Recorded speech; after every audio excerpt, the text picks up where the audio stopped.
now, coming to you live from the 6 Pre-Calculus Math and Dance.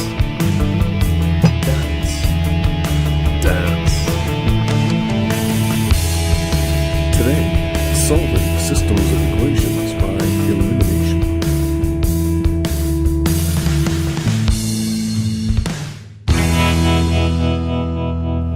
Okay, before we get into this method, what I want to remind you is a few basic properties of equations that I think you already know. For instance, if we had this equation, something that we're allowed to do is add the same amount to both sides. So we could add 3 to both sides and have y equals 2x plus 7. Or we could subtract 4 from both sides and have y minus 7 equals 2x. Right? Another thing we could do is multiply both sides by the same number. So we could take y equals 2x plus 7 and multiply both sides by 3 and get 3y equals 6x plus 21. Or we could divide both sides by 2 and have 1/2 of y equals x plus 7 over 2. As long as we're doing the same thing or an equal thing to both sides, we're okay. So one other thing that we could do that would be slightly weird, if we knew that p, for instance, was equal to 5, we could add this to both sides of this equation and have y minus 3 plus p equals 2x plus 9. It would be kind of a weird thing to do, but it's allowed because we've just added equal things to both sides. And that's actually something that's at the core of the elimination method. So for a system like this one, we could solve for y for both equations and do this graphically, or we could isolate x or y in one of the equations and do a substitution. But I want to look at the elimination method. At the core of the elimination method is eliminating one of the variables. Well, look at what we've got. We've got 5y and negative 5y. And we said before, as long as we add equal amounts to both sides, then the result is also consistent. And this is true too in this case. So if we add these equations as they are right now, 3x plus 2x, that gives us 5x. And if we have 5y plus negative 5y, that gives me 0y. And 14 plus 1 is 15. If you notice what's happened, the y's have been eliminated. We just have 5x equals 15, or in other words, x equals 3. Knowing then that x is equal to 3, I can take it back up to here and substitute it into either one of these equations. I'll take the first one. 3 times 3 plus 5 times y equals 14.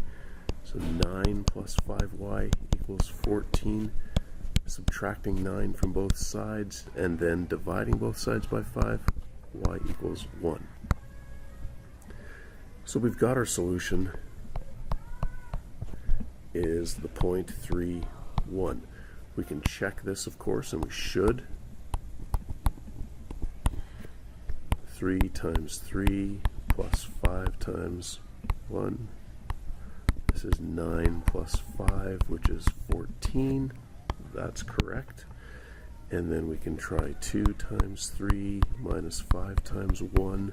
This is 6 minus 5, which is 1, and that's what it's supposed to be as well. So our solution is correct. So I know what you're thinking. That was awfully convenient to have two equations where the y values had the same coefficient, well, one positive and one negative. Surely that's not always going to be the case. Well, no. So let's look at another example here where we don't have any coefficients that line up directly.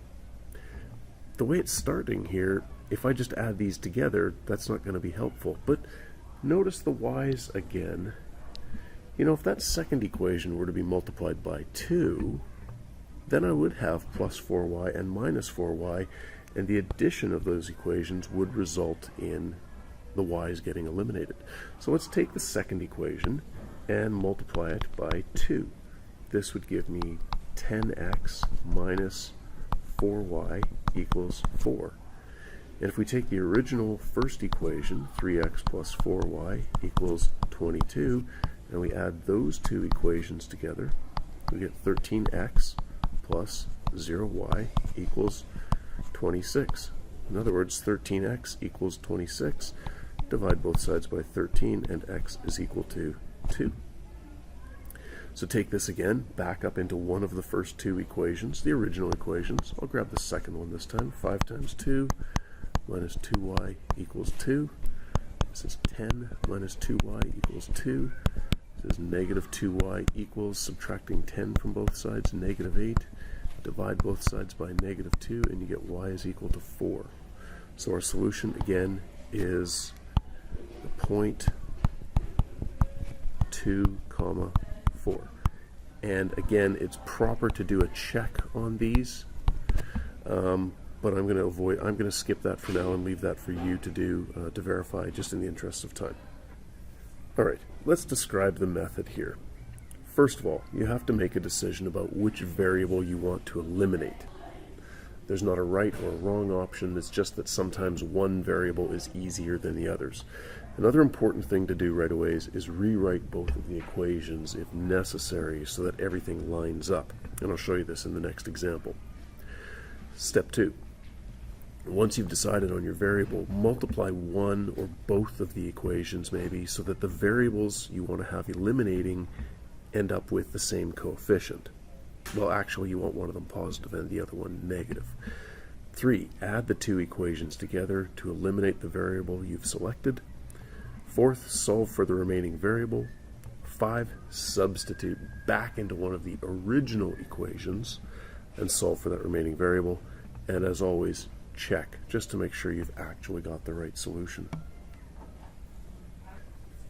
All right, let's pull out all the stops with this last one here. So the first thing I talked about was rearranging the equations. You can see here that we've got x constant equals y in the first equation, and in the second equation we've got our x equals constant minus y. So we want to have them lined up the same way. Generally, I like to line them up so it's ax plus by equals c in this format. It doesn't really matter, just as long as both equations are written the same way. So I'm going to take this first equation and rewrite it as 2/3 x minus 1/2 y equals negative 2/3. And we'll do the same arrangement, the same ordering for the second equation, 2x plus 3y equals 7. Right, now everything's lined up with the equal sign in line as well. So the next step now, deciding which variable do we want to eliminate. It doesn't really look like either of them will go that nicely, except if you consider this first equation. You know, if we multiplied it all by 2, then our half y would just turn into 1y, which we could then also multiply by 3 to get it up to 3y, which would eliminate with the 3y in the second equation. So if we're going to multiply by 2 and by 3, what we're really doing is just multiplying by 6. So let's rewrite this equation one more time as 4x minus 3y equals negative 4. And taking that first equation, which was 2x plus 3y equals 7, we can add these together now, getting 6x plus 0y equals negative 4 plus 7 is 3. So if 6x equals 3, dividing both sides by 6 gives us x equals 3 over 6, or hopefully we know that as 1/2. Let's take this value back up to one of these two equations, the original ones, and substitute it in. I probably don't want to do this first one because I'm going to have fractions everywhere. So let's take the second one. 2 times 1/2 equals 7 minus 3y. 1 equals 7 minus 3y. Subtract 7 from both sides. Negative 6 equals negative 3y. Divide both sides by negative 3. You get 2 is equal to y.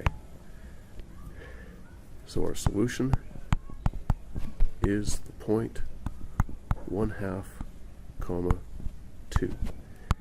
And again, it's best to check both of these against the original equations. You can do that easily in your calculators. And once again, in the interest of time, I'm going to leave that for you to look at on your own. All right, you know what it's time for. 2 for you! So do it. See you guys later.